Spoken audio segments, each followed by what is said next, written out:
Welcome. We are so excited to welcome you to the Harvard Buddhist Community 2021 Buddhism and Race Speaker Series, which is organized by the Harvard Buddhist Community, which is a student club at Harvard Divinity School.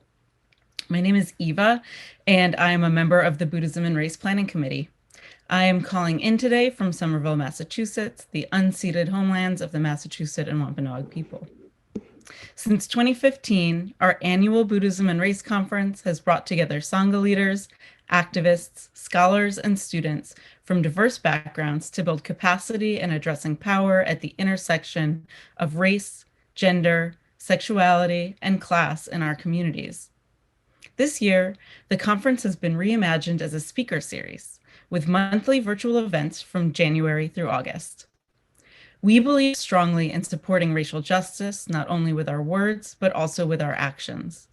This month, we are turning our attention to three BIPOC-led organizations: National Bailout, Red Canary Song, and Ain Da Young Center. We hope that you will consider uplifting, publicizing, and donating to these organizations.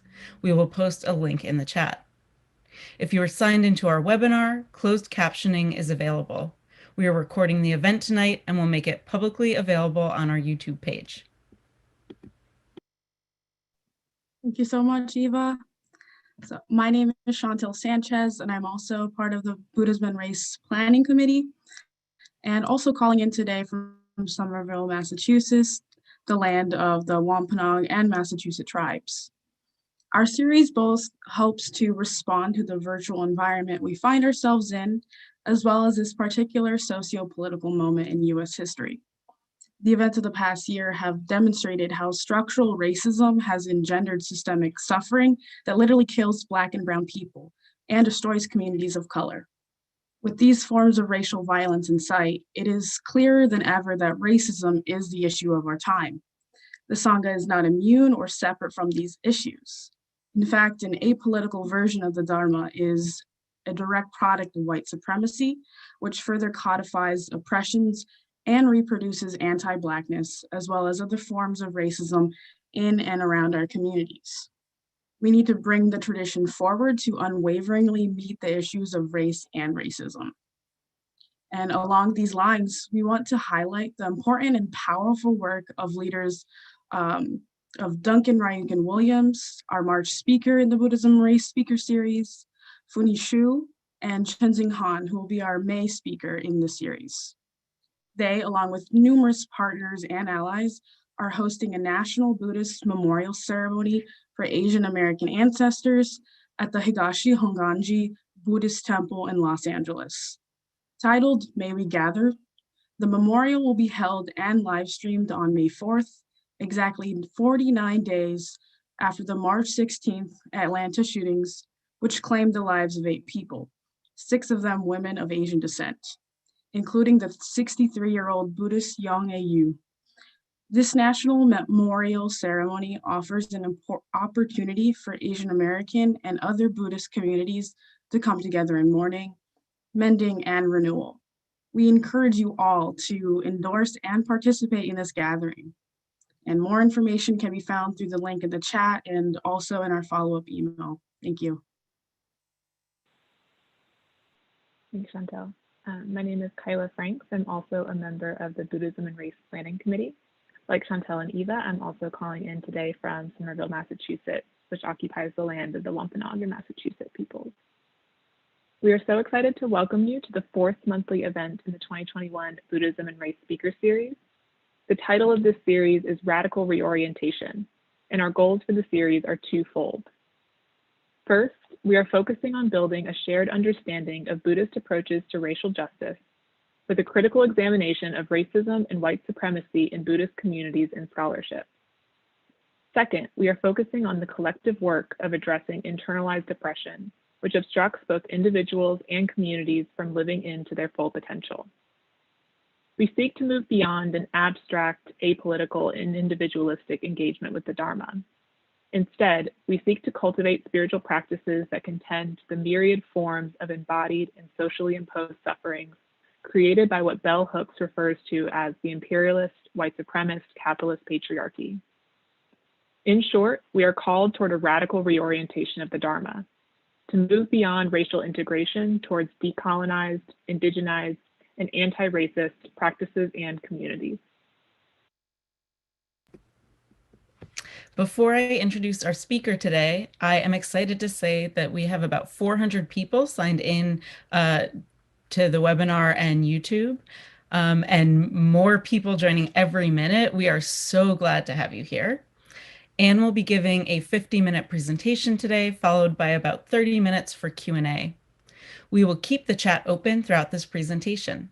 If you want your message to go to everyone, please make sure you're sending your chat message to all panelists and attendees. Please know that any hateful or violent speech in the chat won't be tolerated, and we may choose to remove participants from the event. Also, if engaging in the chat conversation does not feel supportive to you, please know that links to any important resources in the chat will also be sent in the follow-up email. We are posting instructions on how to disable the chat feature in the chat. It is my incredible honor to introduce the fourth speaker in the Harvard Divinity School Buddhism and Race Speaker Series, Dr. Anne Gleig. Anne Gleig is an associate professor of religion and cultural studies at the University of Central Florida. She is currently working on a collaborative book on sexual violation in American Buddhism with Dr. Amy Langenberg. She is also a research fellow on the project Transforming the American Sangha, Race, Racism, and Diversity in North American Insight Meditation, led by Dr. Nalika Gajewara at the Center for Religion and Civic Culture at the University of Southern California. Welcome, Anne. We are honored to have you with us today. Thank you. Thanks so much for that generous introduction, and thanks everyone who's tuned in. I'd like to start with some gratitudes. So first, I'd like to thank Larry Yang, who recommended me for this incredible series. Larry has been an invaluable interlocutor, and I owe him a huge debt of gratitude. I want to lift up each member of the Harvard team, Chantel, Eva, Liam, Kyla, and Xavier. The amount of love and care they have put into this series really embodies the radical reorientation that the series is promoting. A special shout out to Liam for creating the stunningly beautiful flyers for this series. I really feel like Liam hit the 10th boomy of beautiful conference designs. I want to thank also all of the Buddhist teachers and practitioners of color who've given me their time and trust while I was, conducting my ethnography. As a white researcher, it has been intellectually and ethically kind of transformative for me to document and contextualize their work. A special thanks to Zenju Earthlyn Manuel, whose pioneering teachings I'll actually examine today. And also a special thanks to Mushin Patricia Aikida, who's been a real friend to me over the years as I've kind of journeyed through these issues. I also want to acknowledge and thank our Asian American Dharma siblings. It will be a real honor for us all to bear witness together for the May Gather ceremony on May the 4th. I want to also acknowledge and thank the Buddhist Justice Reporter Collective for their coverage of the George Floyd trial. And I encourage all white listeners to reaffirm their commitment and solidarity to ending Asian American violence and supporting the Black Lives Matter movement. Finally, I'd like to acknowledge that I am speaking today from the location of the traditional territories of the Seminole and Miccosukee people. I'm learning a lot from activists, practitioners, and scholars who are working across Buddhist and Indigenous lines. One of these scholars, activists, and practitioners is also a friend, Natalie Avalos. I know Natalie's watching today, and it's actually her birthday. So happy birthday, Natalie, and thanks for all that you do. Okay, so I'm gonna turn to my talk now. Okay, so just as a little background on the talk that I'm giving. So my talk today, I'm going to read out the talk from paper. I know it's a little kind of formal, but it'll help me kind of keep clear. But I did want to say that the essay that the bulk of the work is in this fantastic book, Buddhism and Whiteness, edited by George Yancey, who's an African-American philosopher. He wrote an absolutely stunning letter called Dear White America that I think Kyla's going to share in the chat. And Emily is doing some really fantastic work on thinking about whiteness as a form of Buddhist ignorance. She's a Buddhist philosopher. The book's a bit pricey right now, but it's coming out in softback, in paperback this month. And if you can't afford your own copy, I'd really encourage you to ask your library to order a copy. Okay, so I'll transition now to the talk. 1 second. All right, so near the closing of a Buddhist Peace Fellowship workshop held at the New York Insight Meditation Center in November 2017, Katie Lonk and Dawn Haney, the co-facilitators, asked participants to invite their spiritual ancestors into the room.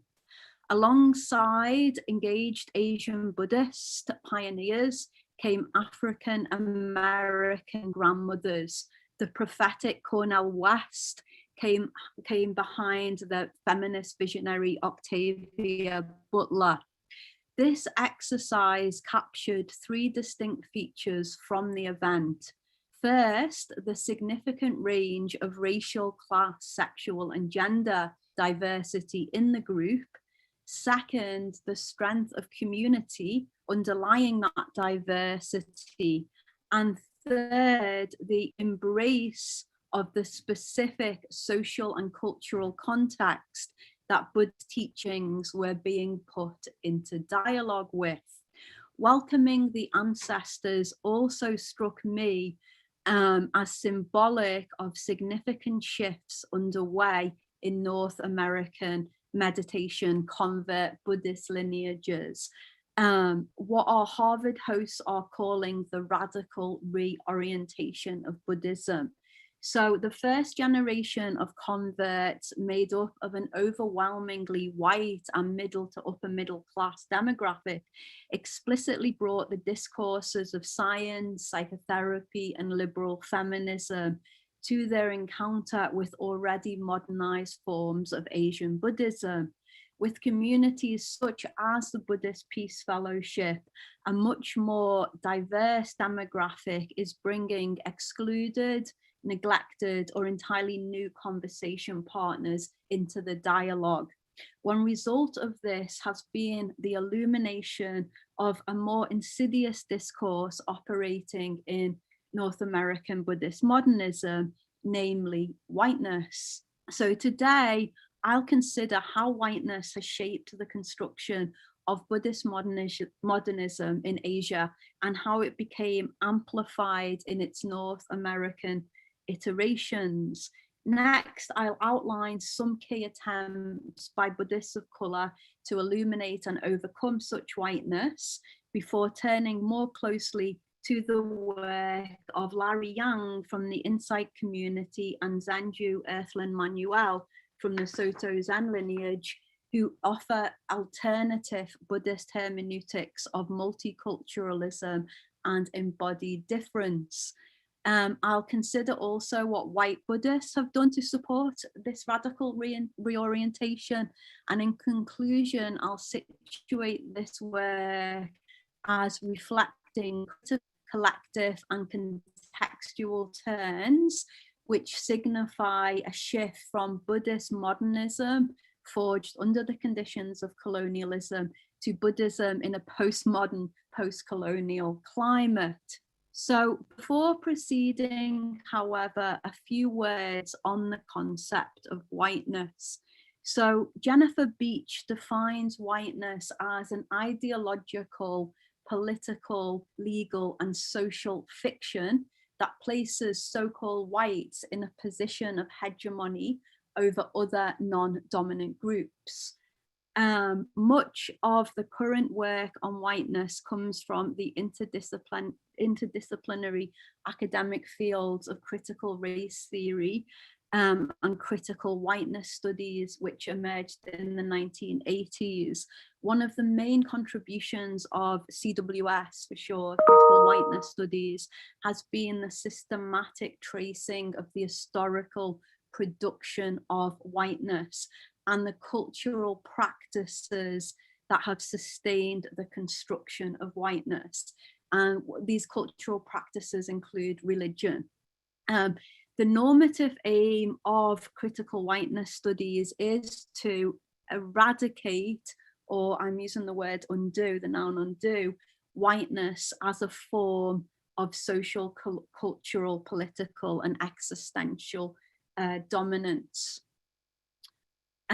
So as Eric Tranby and Douglas Hartman note, some of the key analytical insights of critical whiteness studies are: one, the recognition that the Jim Crow era of white supremacy has been replaced by a subtler structural dominance.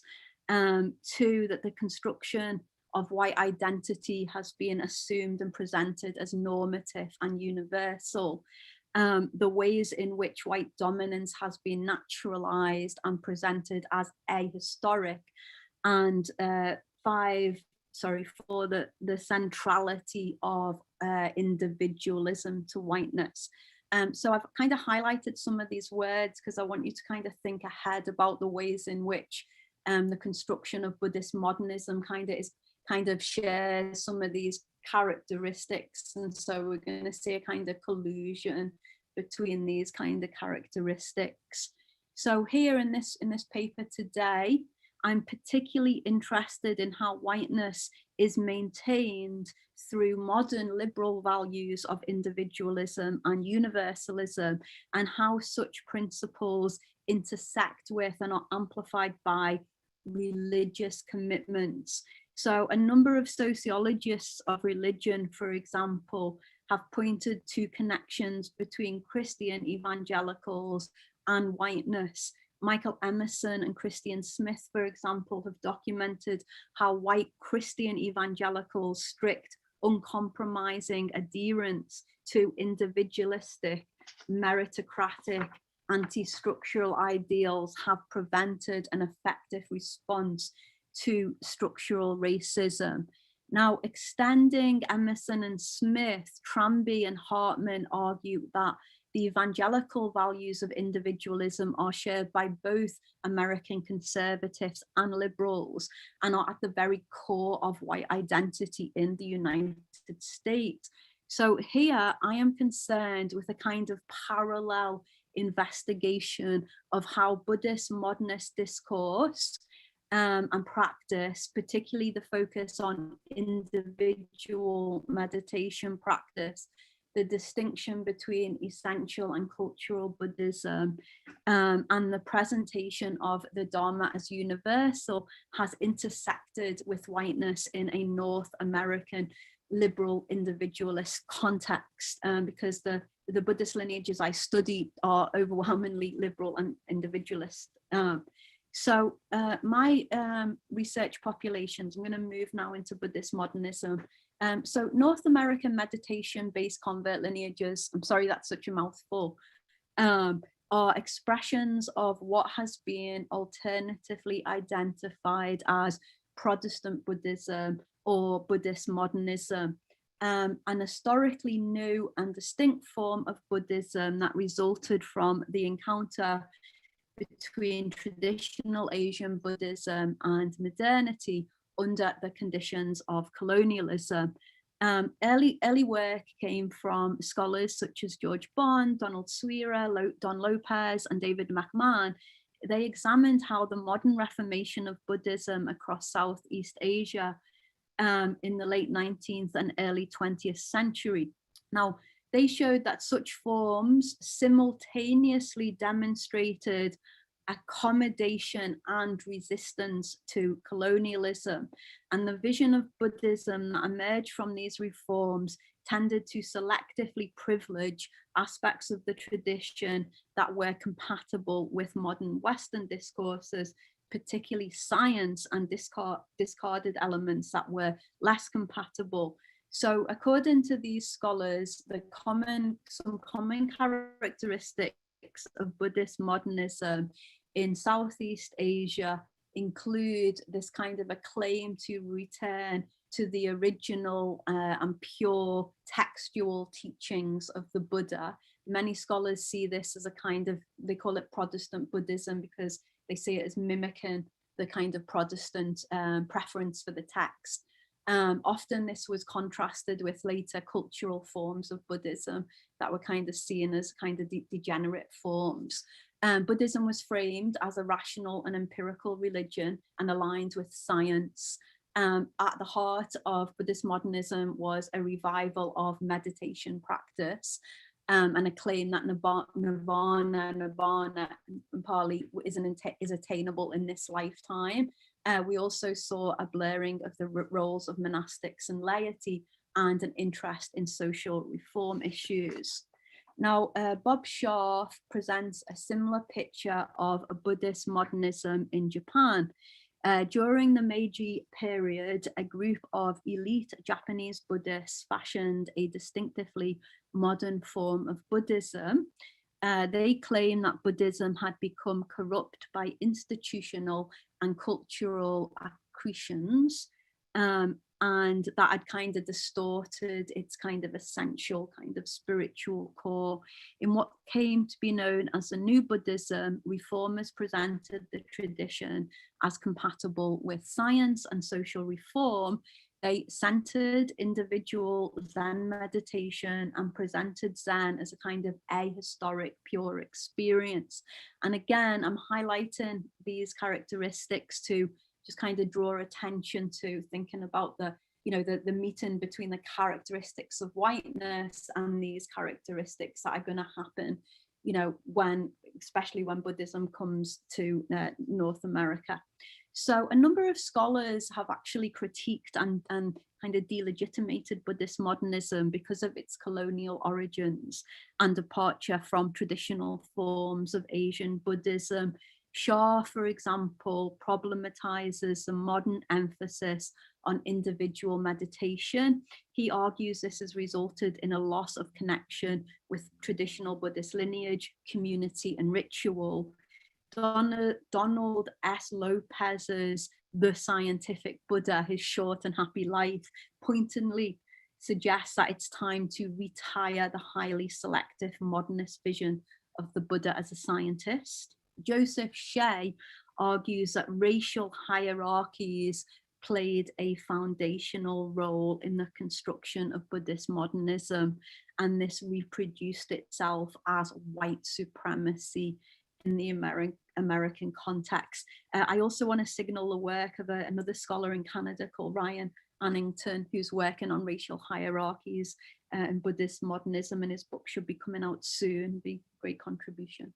Okay, so given the colonial heritage and underpinnings of Buddhist modernism, it is tempting to dismiss it as an inherently white project.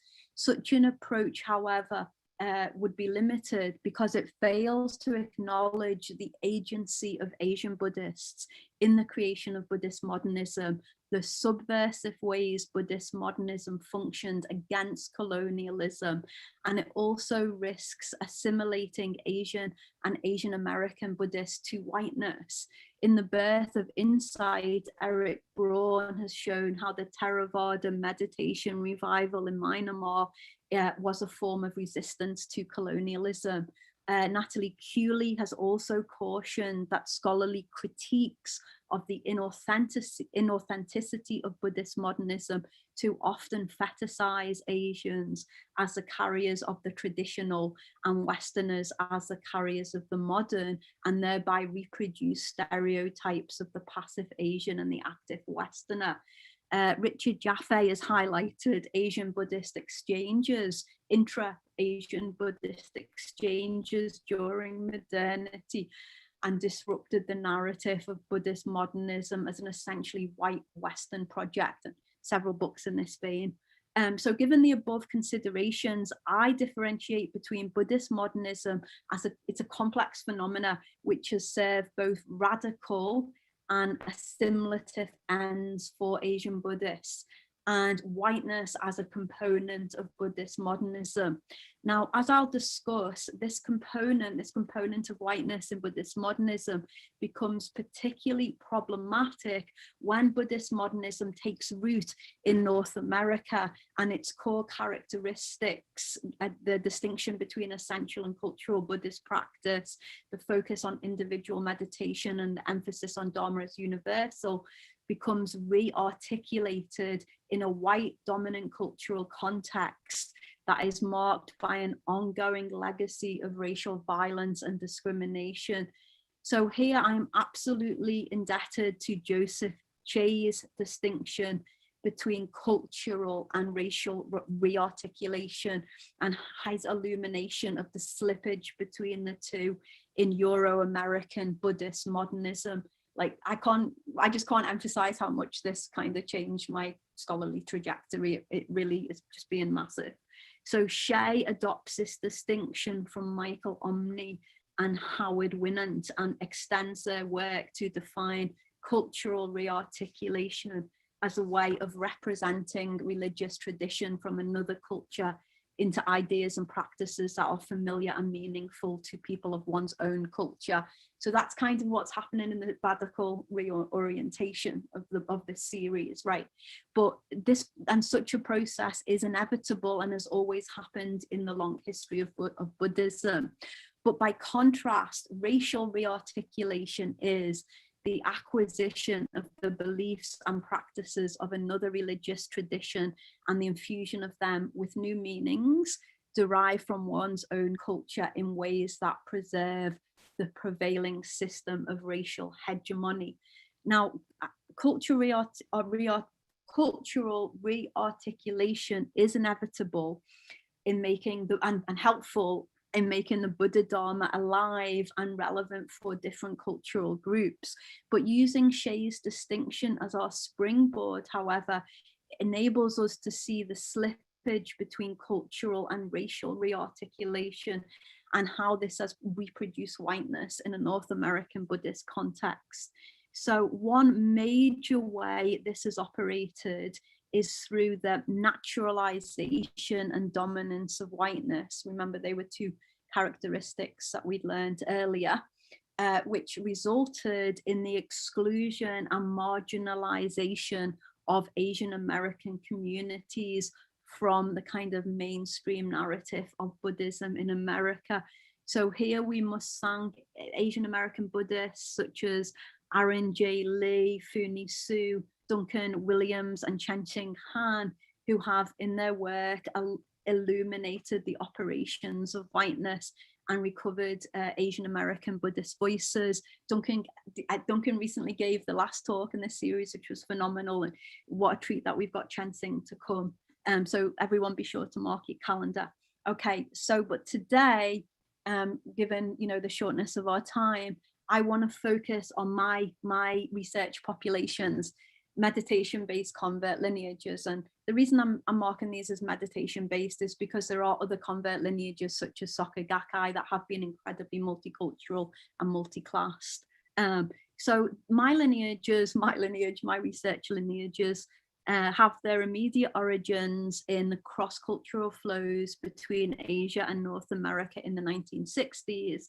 And during this period, Asian Buddhist teachers came to the US, actually often first came to serve Asian heritage communities, but kind of ended up also founding major convert lineages. One of these is the Japanese Soto Zen teacher, Shunryu Suzuki, who established Tassajara, the first Zen training monastery outside of Japan, and the San Francisco Zen Center, which has been one of the most influential Zen centers in the US. Similarly, Americans traveled to Asia, where they trained in Buddhism under Asian monastics and lay teachers, and then returned home to start their own centers. Joseph Goldstein, Jack Cornfield, Sharon Salzberg, and Jacqueline Schwartz Mandel, for instance, co-founded the the Insight Meditation Society. And these are the two kind of communities I'm going to kind of focus on today. So the first wave of academic scholarship on these communities was published around the turn of the millennium, as the study of Buddhism in America kind of emerges as a distinct subfield from the wider field of Buddhist studies, cutting across different denominational forms of Insight, Zen and Tibetan Buddhism. The scholarship presented these communities as characterized by, characterized by a strong focus on meditation practice. And philosophy. They tended to de-emphasize cosmological ritual, devotional elements. They tended to be psychologically oriented. Participants tended to be individualistic, demographically overwhelmingly white, upper to middle class, and tended to be political liberal. We see an increase in female teachers, but very little race or class diversity. Now, around the same time as this scholarship is getting produced, right, a landmark collection was also produced by a small group of POC practitioners and their white allies. So in June 20,000, this group distributed a booklet titled Making the Invisible Visible, Healing Racism in Our Buddhist Communities, to, as you can see here, the Buddhist teachers in the West Conference. And the compilation declared that for many years, the Euro-American middle-class Sanghas had been resistant to the efforts of people of color to raise awareness of the reproduction of oppressive racial conditions within them, interweaving first-person experiences of racism with Buddhist teachings and critical race theory. This landmark collection offered a number of resources to combat racism, ranging from institutional trainings to addressing racism in Dharma talks. So Making the Invisible Visible is just one of a number of attempts and initiatives by Buddhists of color over the last 2.5 longer decades to overcome whiteness in these lineages. I'm just gonna highlight a few of the main areas this work's been done. Okay, so I'm doing whiteness.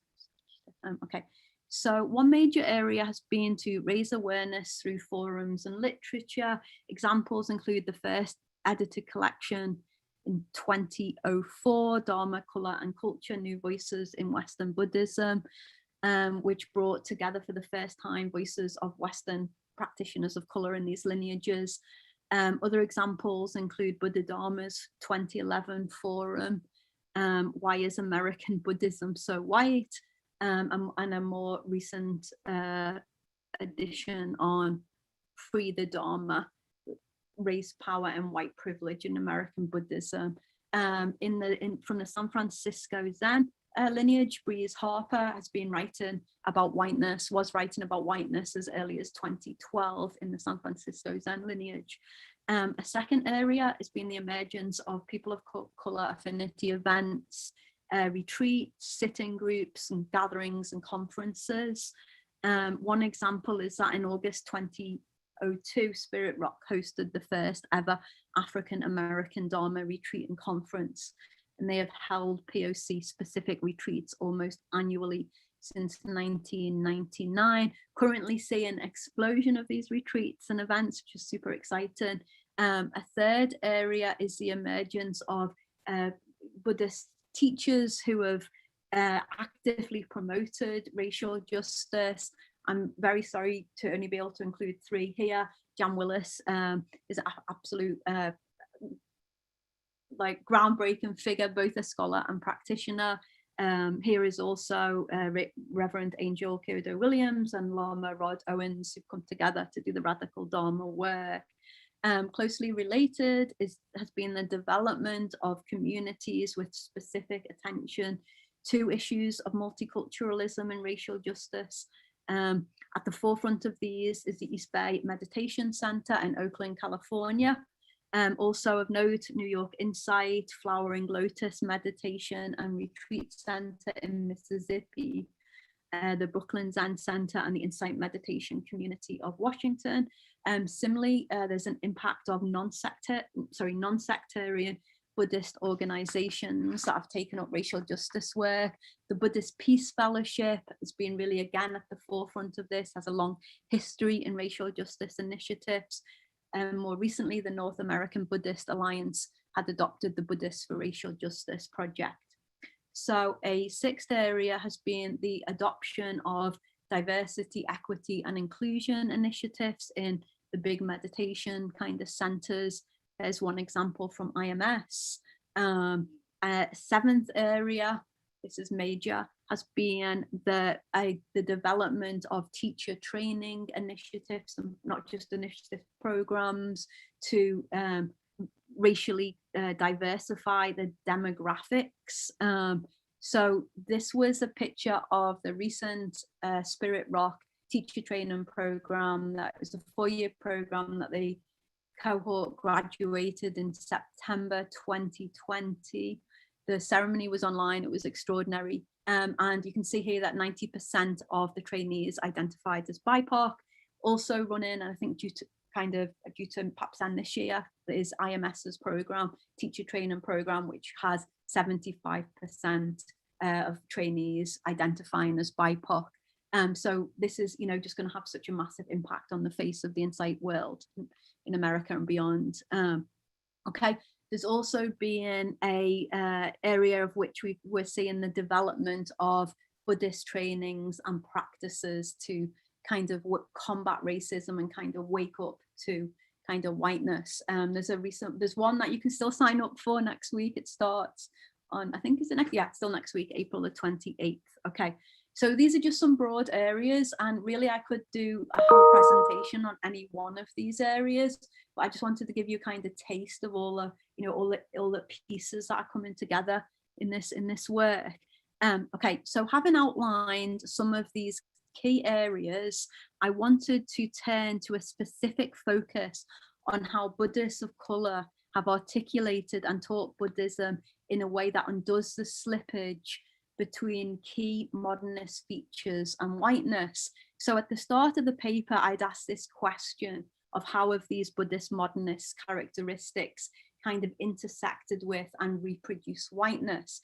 Now I'm gonna kind of answer that question by asking another question, which is how have Buddhists of color articulated Buddhism in a way that undoes this slippage between these modern Western modernist and white principles. So essentially I'm arguing that these principles, acultural, ahistoric, individualism, transcendence, the transcendent, the universal, are characteristics of both Buddhist modernism and whiteness. And when they come together in, North American Buddhism, it's like not good. It's not good.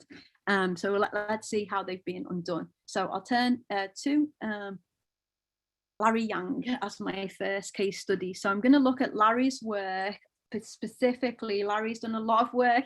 Again, I could do a whole presentation easily and not cover his work, but I'm going to focus particularly on his articulation of Dharma as culture and community. And just as a reminder, if whiteness is acultural, and whiteness is individual, then you hopefully anticipating the challenge here to the whiteness. Okay. So Larry Yang is a co-founder of the East Bay Meditation Center in Oakland and an absolute pioneer of diversity, equity, and inclusion work in the Insight community. He identifies as an Asian American gay male. He's worked across POC and LGBTQI sanghas. But here I'm going to focus specifically on his presentation of Buddhism through the lens of what he calls a multicultural hermeneutics of the Buddha, Dharma, and Sangha.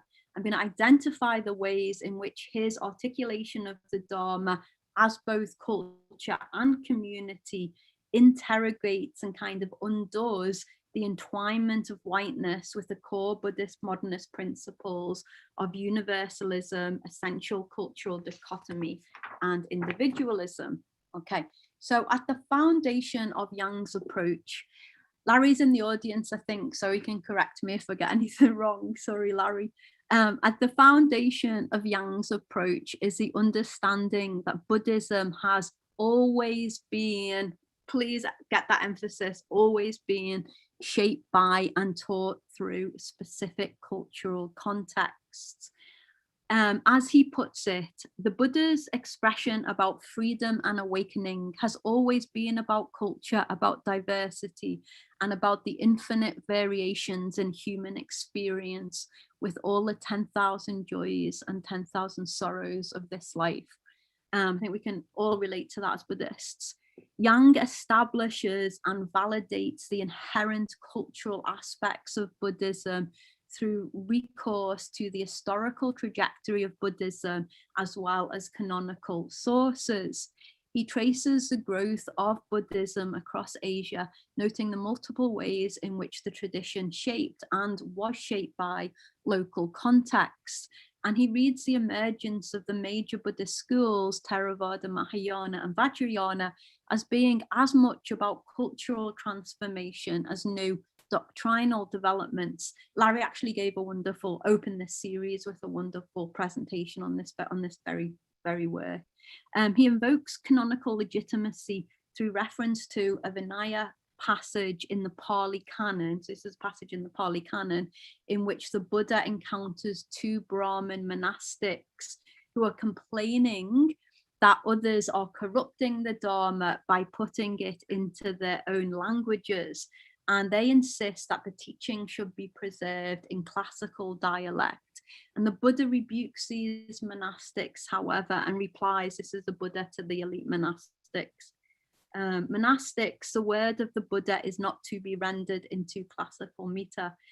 Whoever does so commits an offense of wrongdoing. I allow the words of the Buddha to be learned in one's own language, end quote.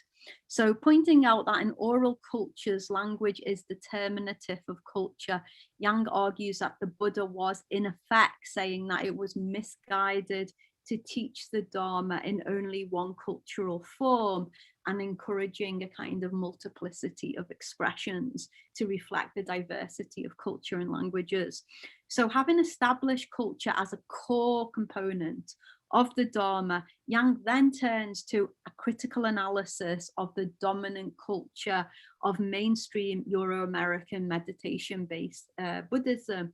He correctly observes that the first generations of Euro-American practitioners didn't typically join the Asian American heritage communities that had long been established for 100 years before the hippie convert communities of the 1960s emerged, but they created their own culturally congruent communities.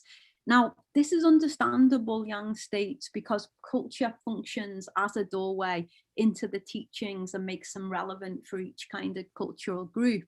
Now, moreover, for Yang, culture is not just helpful, but actually a necessary part of awakening. I'm going to ask one of the Harvard team to read this quote from Larry. So as he explains, one view is that when our spiritual practice grows sufficiently deep, our awareness and spiritual development will transcend the influence of culture. Some might disagree, but I believe that if Dharma practice is meant to be comprehensive, that is, to leave nothing outside of its scope, then culture is not to be transcended or left behind. In fact, culture is something to be integrated into the very fabric of our spiritual practice, including the diverse facets of our behaviors and identities. Thank you.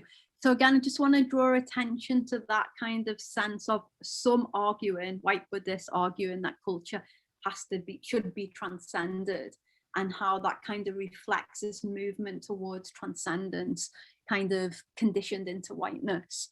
Okay, so the problem with dominant cultural, the dominant convert culture is not therefore that it is culturally situated, but rather that it has a kind of cultural unconsciousness. The cultural unconsciousness could be like, at the end of the way to render it would be the kind of invisibility of whiteness to white people. So, which is heavily marked by whiteness. Much of this has been due to the overwhelming demographic whiteness of meditation-based convert communities. So Yang notes, for instance, that this was in 2016, that out of over, I think, 350 insight teachers, only 10 or 11 self-identified as people of color. Think now about the teacher training demographics, and you can really see the contrast. And so there is a kind of slippage between their experience as white, Buddhist teachers and universal experience. So this is a way that whiteness kind of gets in and, kind of is amplified in Buddhist modernism and North American lineages. So further, Yang has amassed numerous personal testimonies from Buddhists of color who have experienced racial injury while on retreat. In reflecting on his own retreat experience, for example, Yang shares, all I could focus on was that I was the only person of color out of about 100 people, and how awkward, lonely, and even unsafe I felt.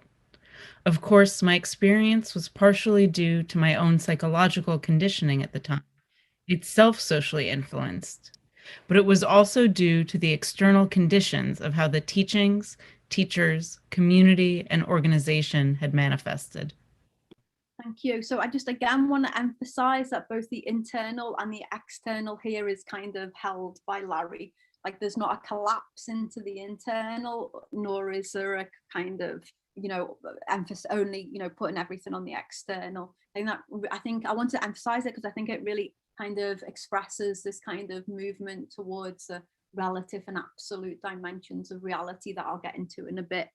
Okay, so a dominant feature of the cultural unconsciousness is to be unaware of its own cultural particularity, which results in the slippage between white and universal experience. White members, white Buddhists, white people really are unable to recognize the ways in which their presentation of the Dharma reflects their own specific experience and can exclude the different experiences of marginalized groups. Hence, Yang continues, our stories of marginalized groups, POC stories, are overlooked, instructions are not made relevant to us, or the dominant cultural interpretation of the Dharma is assumed to be the only one possible. Now, another consequence of the inability of dominant Sanghas to recognize their cultural particularity is to critique groups that do explicitly embrace cultural difference, like what the Buddhist Peace Fellowship exercise that we opened with. Now, Yang details the significant amount of pushback POC affinity groups have received from the dominant Sangha, who claim that such groups are basically reverse racism and are at odds with the foundational teachings of Buddhism. At the 2013 International Vipassana Teacher Conference, for instance, one teacher had asked, quote, when can we end the proliferation of special interest retreats like LGBTQI and POC retreats and return to the unity of one Sangha, end quote. Now for Yang, such a question is misguided as it fails to recognize that white Euro-American Sanghas have never been racially unified or places of safety or belonging for many POC practitioners. So this teacher had made this same slippage between whiteness and the one Sangha as dominant members often do between white and universal experience. So Yang's illumination of the cultural components of dominant American Buddhist Sanghas also include a critique of their individualism. He observes that the insight community has not placed as much emphasis on community as practitioners from traditional Asian Buddhist countries, which he attributes to the American cultural values of rugged individualism and the influence of the psychological ideal of healthy individuation, which was a big cultural rearticulation through the psychotherapeutic influence.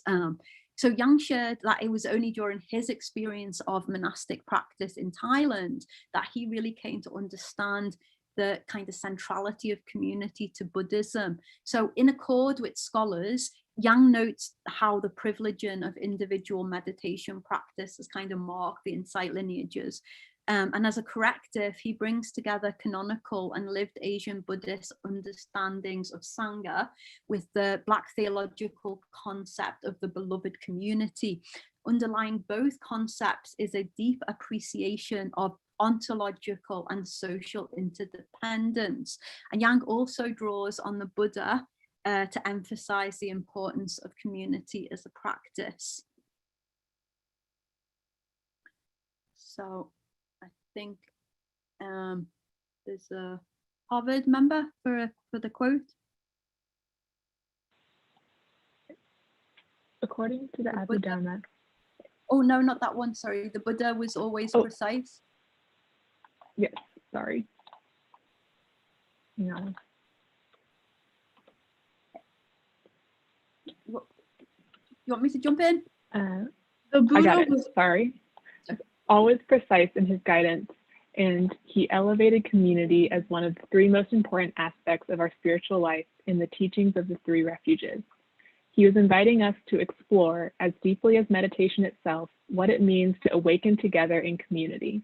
He was inviting us to explore community as a practice of meditation or cultivation. Thank you so much. Sorry for the confusion. In Awakening Together, the spiritual practice of inclusivity and community, Larry's book, Larry frames the practice of community as indicating a shift in focus from individual to collective liberation. Now, one key hermeneutical strategy that Yang employs in this move is through turning to the Satipatthana Sutta, which is really the foundational sutta of the Insight community. Yang refers here to Bhikkhu Analayo's commentary, in which Analayo discusses the refrain on internal and external mindfulness within the sutta, noting that the presence of external mindfulness has been put aside in modern translations. After considering different interpretations, Analayo concludes that external mindfulness means being mindful of other people. And he discusses several ways that you can practice this. Now, following Analayo, Yang notes that the Insight community has focused, just as like with modern commentaries, that they are focused on mindfulness in the internal realm. And as Analayo has pointed out, there is this second component. For Yang, external mindfulness then includes, quote, being aware of our impact on other individuals, groups, or communities. So Larry Yang brings, the experience of the diversity, inclusion, and equity work under this kind of rubric of external mindfulness. Okay, I'm going to turn now to my second case study, who is Zenju Earthlyn Manuel, who is the first African-American to receive Dharma transmission in Suzuki Roshi's Soto Zen Buddhist lineage. So Manuel has, actually I call her Zenju because I think she might prefer that.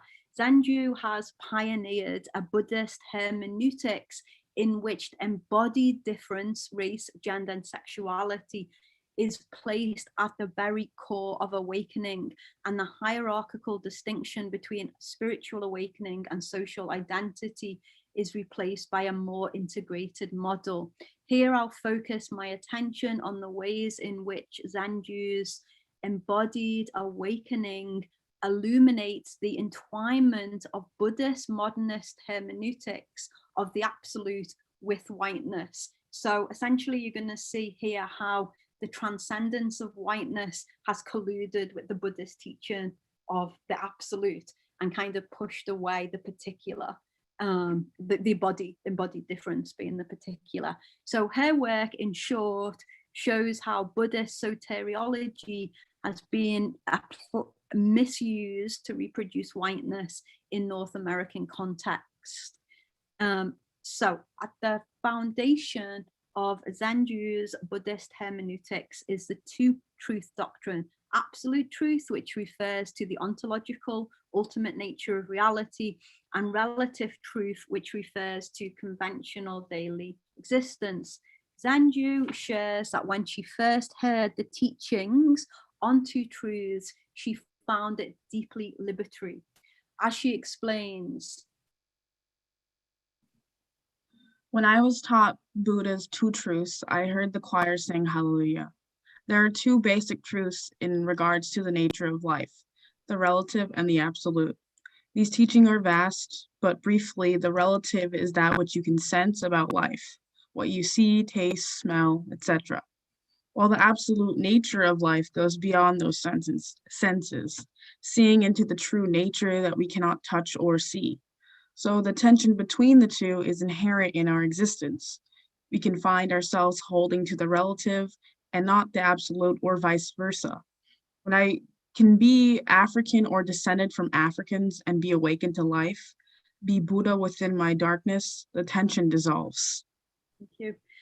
While Zanju experienced an immediate sense of personal liberation through the two truths doctrine, she soon observed that it and other related Buddhist teachings, such as anatta, no self, were being misrepresented and misinterpreted in majority white American sanghas as ways not to embrace the lived experience, to kind of try and transcend, to bypass the lived experience of difference that constitutes relative reality.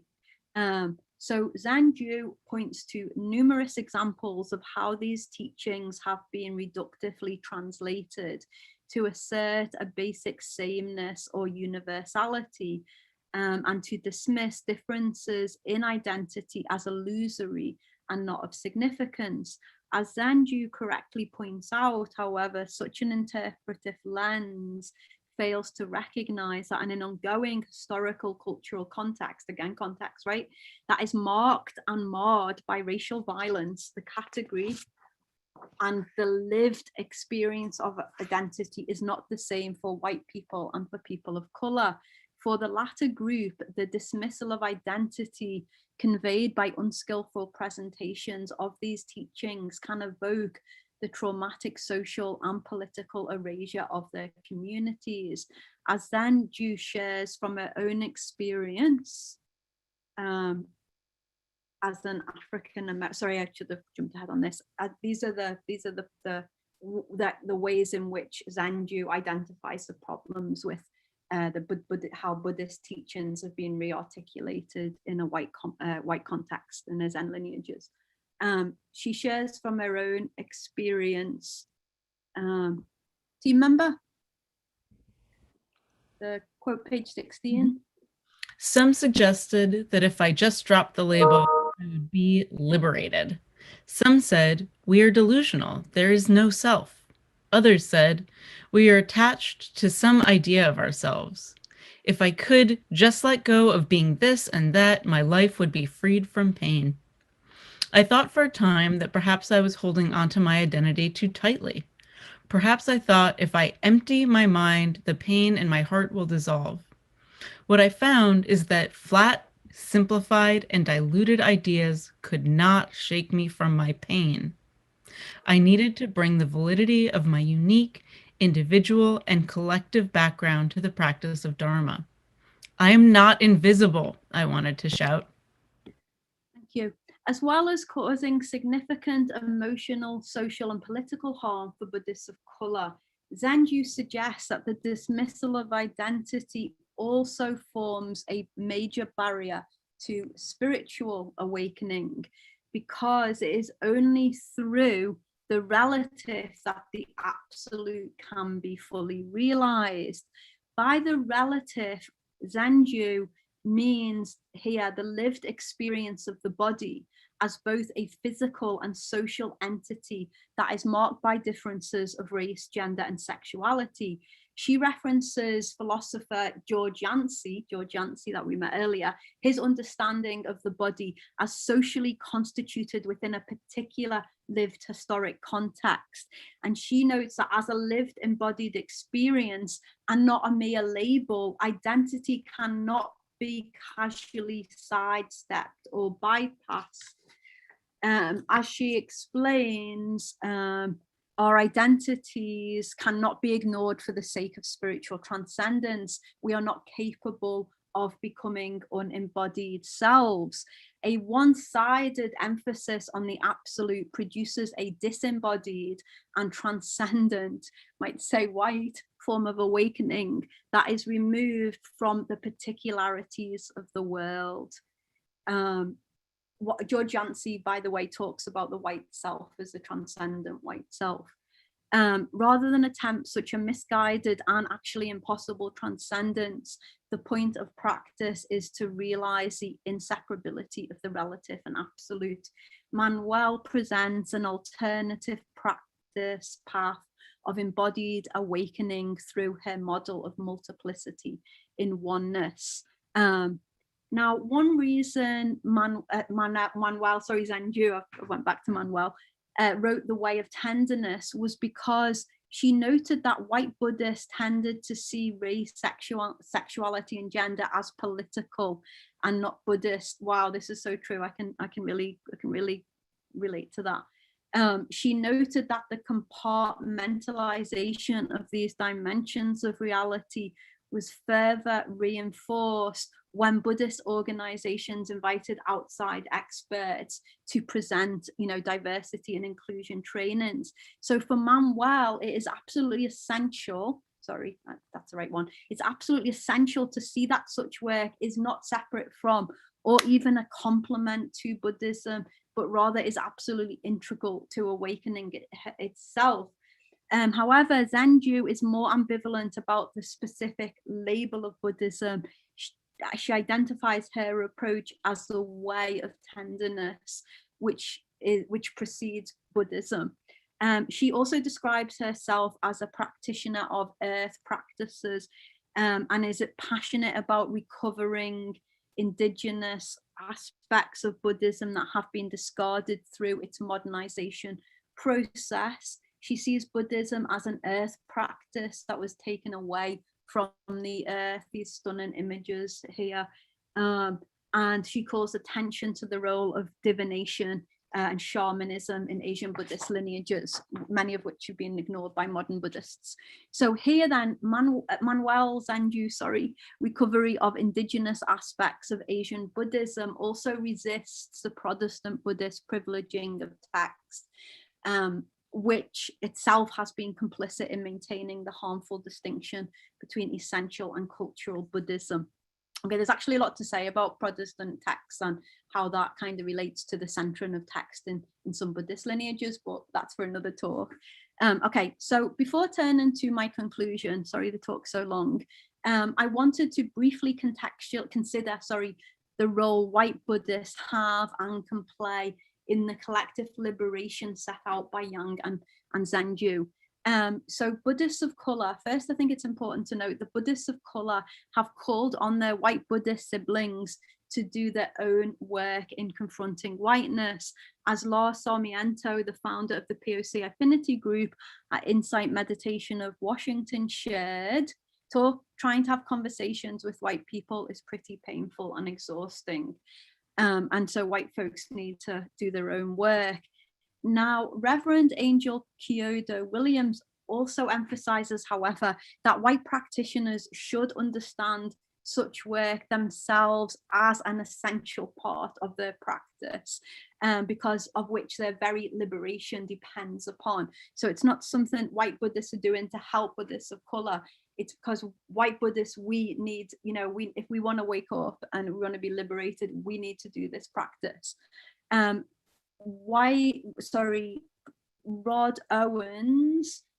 Rod Owens echoes this when he calls on white practitioners to really come into relationship with the trauma of their own whiteness if white supremacy is to be overturned. So the work of undoing whiteness has included awareness raising through literature, white affinity groups and sanghas and trainings.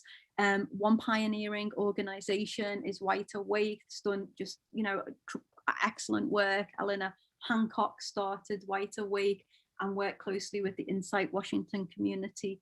I also just there's so many white teachers who've, been involved in White Awake, and I'm sorry to not be able to acknowledge everyone, but just a couple of pioneers are Arena Wiseman and Kitsy Schoen. Kitsy Schoen at the East Bay Meditation Center, one of the is led and probably co-facilitated one of the first white awake groups I've been able to track, which was in 2008 at the East Bay Meditation Center. Also want to acknowledge Crystal Johnson, who I know has been doing a lot of work in this area, and again, many others. So on an institutional level, Craig Haas, James Meadows, Stephanie Budge have offered an indispensable list of recommendations for primarily white meditation communities in the 2019 empirically grounded study.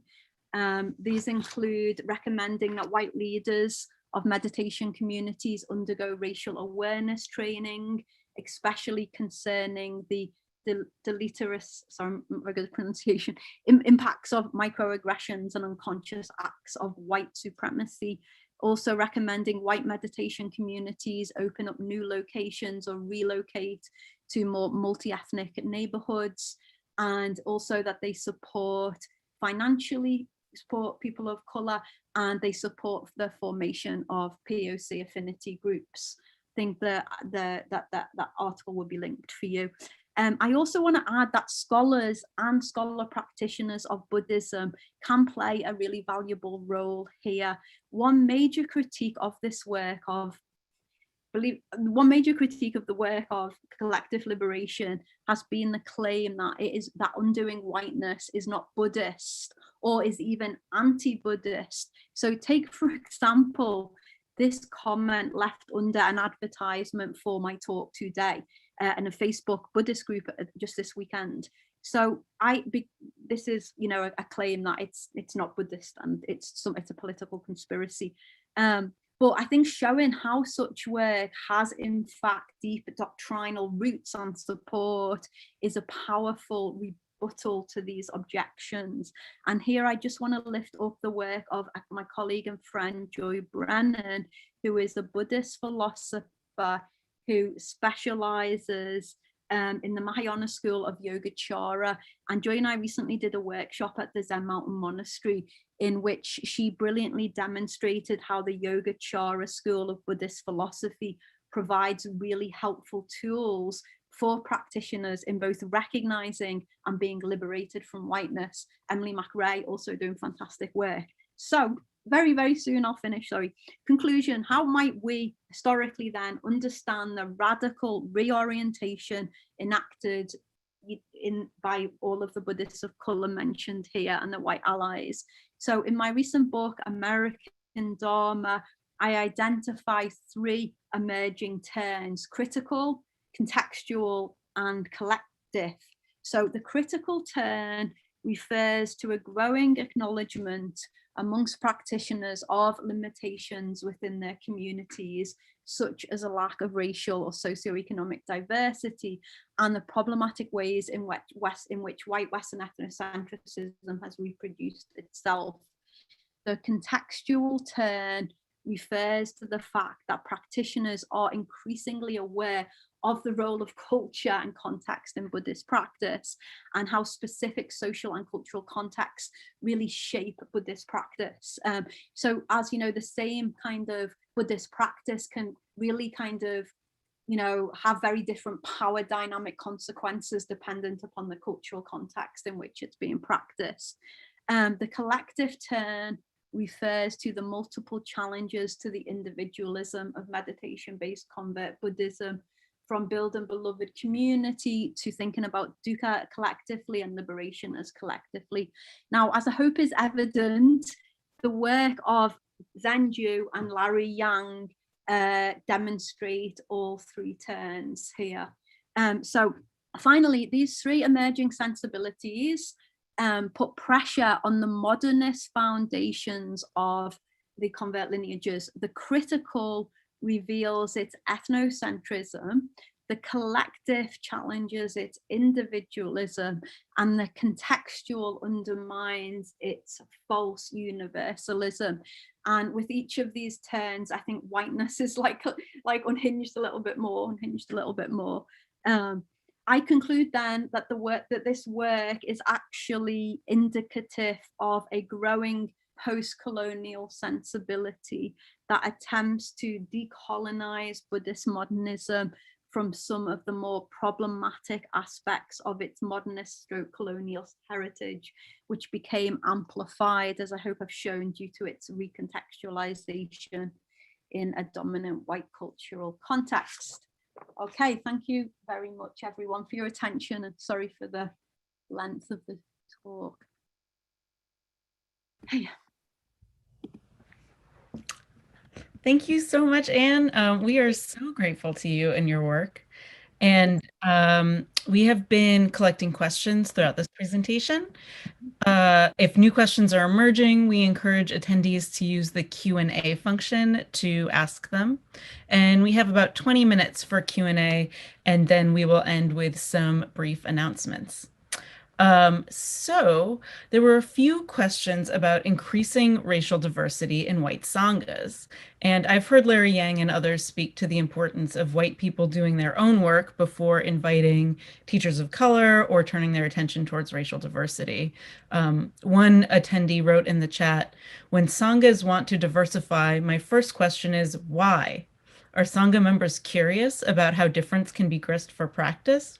Do people understand that being inclusive transforms everyone? What is the Sangha offering BIPOC or others?" So I'd just love to hear some of your reflections on some of these topics. Thank you. Thanks to the question. It's a really great question. Thank you for the person who asked the question. So first of all, definitely, Larry knows a lot more about this than me, on the ground. Pioneers in this work know a lot more about me, know more about it than me. But what I can add from my research and the research of other scholars is, well, what came up first for me was the article that I'd asked to be linked in by Haas, Meadows and Budge. It's called Inclusions and Exclusions in the White Space. And they basically did an ethnographic study of a insight meditation center, and they did a lot of interviews at the center with the POC affinity group and some white members as well. And one of the things they actually found, funny enough, was among some of the members of color was this sense of frustration with, they label it as tokenism. There's a great story in that article where one of the POC members, I think it's a Black woman, but I'm sorry if I got it wrong, says, oh, this white teacher came up to me and was like, we need to teach together, like, give me your phone number, we need to teach together. And, the Black lady was like, well, who are you? Like, you haven't spoken to me before, so it was this kind of just sense of, this sense of like, there wasn't a real relationship there. There was like no relationship there, in fact. So I think that is actually has been noted as an issue. And I think that one of the things just, that community did was, as well as the institutional training, I know that they'd done like a friendship group, a small friendship group between, multiracial friendship group, where they met quarterly in different people's houses over several years. And so they really built up proper relationships, so as a way, not to, a real relationship is such an antidote to tokenism. So I think that, the building of relationships is key for me as a white researcher. Having relationships with Buddhists of color, I wouldn't want to do this work without it. I would have no right to do this work without it. And then the other part of the question, which was also super important, was that I think that the questioner had said about like a lot of white people, I don't think that they do necessarily get it, that it is part of their liberation. I think that, that was a message I was trying to highlight with Reverend Angel Kyodo Williams and Lama Rod Owens, that I think that the message is coming across, the message, it's being said, but I think that it takes a while to kind of get there. I feel like if it's okay to share a little bit from my personal experience as a white practitioner as well as a scholar, I feel like it's, I've been kind of doing white work for a few years now, and I actually feel like that it's getting more and more deep. Like I feel in the, the separation, like the woundedness of whiteness and insularity, you know, so I think that it's right. I think a lot of people don't get it, and it is a kind of superficial start. But hopefully with, you know, commitment and sticking with it, that they will start getting it, you know. So I hope that was, you know, some response to your brilliant question. Thank you. Thank you so much, Anne. Another question we have from the chat was, so you use the term reproduce whiteness many times. So what is it about whiteness that breeds this type of like reproduction when it encounters experience? And so is this something that any and all cultures might do to give themselves a feeling of physiological and economic safety? Thank you for that question. It's actually a really deep question. I'm not sure I've got the depth of kind of experience to, or even like reading. It reminds me of the work of the it's a work on somatics and how whiteness becomes really reproduced in the body. So how it reproduces itself, and how to wake up from whiteness, white people have to work on the level of the body. Like, it's not enough to read a book or do these superficial trainings. So I'm not actually trained in somatics, so I don't feel like, I'm a bit worried to kind of say something that's not right. I don't want to just answer wrongly for the sake of it. But I think just all I've really been able to track in my work is I've just been really interested in the way these Buddhist modernist characteristics, which you can find in Asia, and like a lot of the, the emphasis on the meditation practices, these mass retreats that happen in, Thailand, Myanmar, and Sri Lanka. And then also, if you read some of the Buddhist, the popular Buddhist modernists like Wanka, they talk about like the Dharma as universal and not cultural. Like, they teach that, but they're teaching it in this context, which is, it's a completely different culture. It's a cultural context that isn't marked by whiteness. So what I noticed is how when these qualities came to the North American context, then they kind of hit the ways in which whiteness is sustained in North America. And then that's how I kind of saw them being reproduced. They were kind of the religious practice of Buddhism, of American Buddhism, was reproducing, the Buddhist modernist practice. So that's all I can say, sorry. But I think there is definitely a lot more to say about the somatics of whiteness. I just haven't gotten into that yet, sorry. Maybe someone might actually, there's such a great audience here. I know there's a lot of like expertise in the audience. So if anyone's got some good, could respond better to that question than me, I'd really appreciate it. Great. There's also some conversation in the chat about being interested in secular Buddhism. And one of the questions was explicitly, can you speak a little bit more about secular Buddhism and its relationship to whiteness? Okay, well, that's a big one. I actually wanted to do a shout out.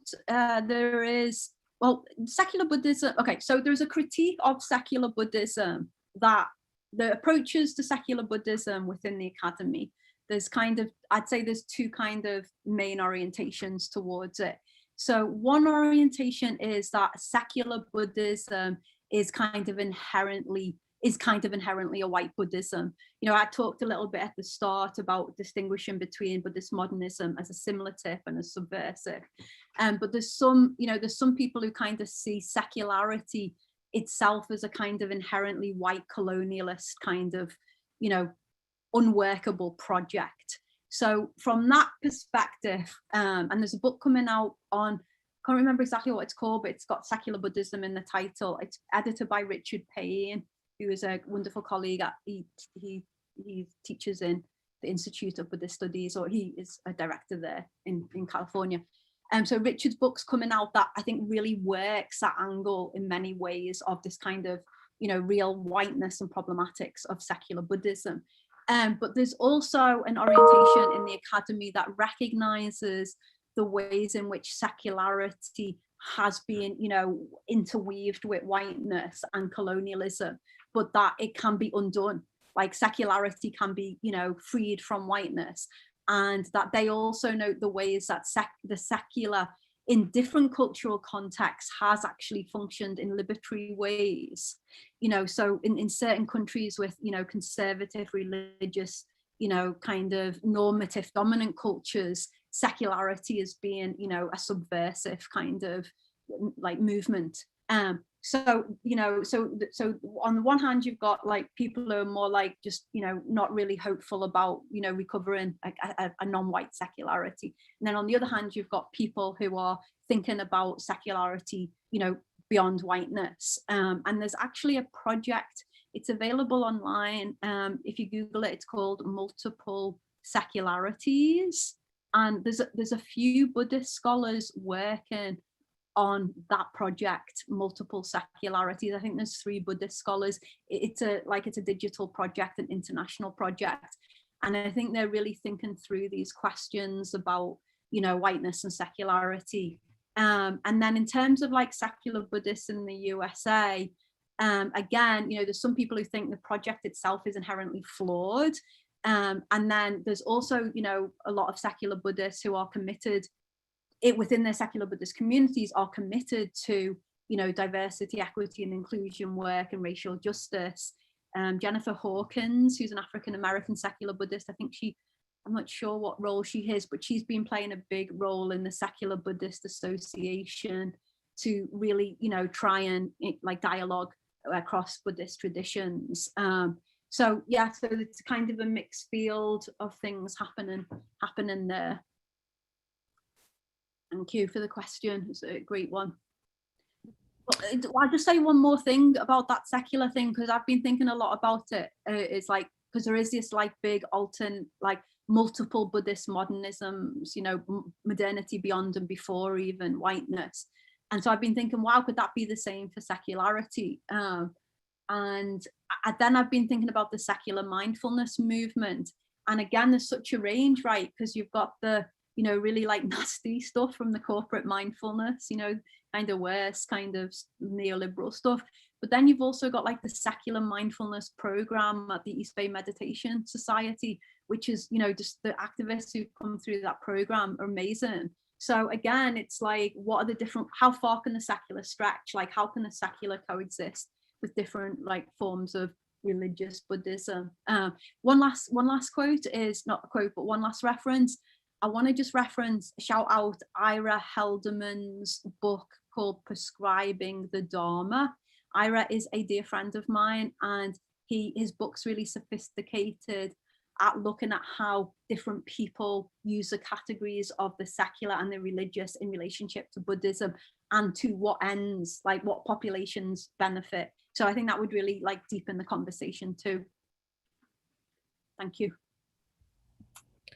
And this, unfortunately, will be our last question tonight. Someone asked this question: as a white person, I've started doing the work of educating myself on my own privilege. I want to do more in research and in practice. Is there any North American database of resources for this work in relationship to mindfulness in Buddhism, especially in a community setting? There isn't that I know of, but Anne, I'm wondering if you could share some resources that you could recommend, and also we can open it up to the attendees to post in the chat resources that they may be aware of. Yeah, well, first of all, again, I just really want to like lift up White Awake. I mean, they are fantastic. They're doing multiple courses. They've got so many resources on their website. Eleanor Hancock's organization, I think probably a collective organization. Probably, I'm just kind of guessing that might actually be the most, the database. I also, if you don't mind, I want to just put a little plug in for the project on transforming American Sanghas, led by my colleague and friend, Dr. Nalika Gadjavira. I'm working as a collaborator on it, and I'm actually going to do like a history of the White Awake work in Buddhism. I haven't started it yet, so I can't really, I've only started it, so I can't really give you that much. But maybe one of the things that we'd hope to do is, perhaps provide that. So yeah, that's just for now. I think it's best to do a course and be in community. That's my personal recommendation. Well, so thank you so much, Anne. and thank everyone for joining us for this fourth event in our Harvard Buddhist Community's Buddhism and Race Speaker Series. Our next event will be on May 20th with Chenzing Han. A link to the Eventbrite registration will be posted in the chat. And we just encourage you all to follow our website, buddhismandrace.com, where you can join our mailing list and hear about upcoming events. And I'll give it off to Eva for identification of merit. Thank you. So we invite you all to take a moment to rest your attention on your body, on the quality of, to be fully present in your own experience at this moment.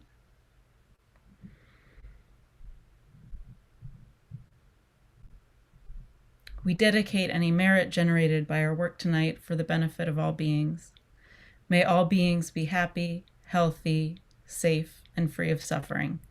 May we find liberation together. Thank you so much for joining us. We wish you well and hope to see you next month.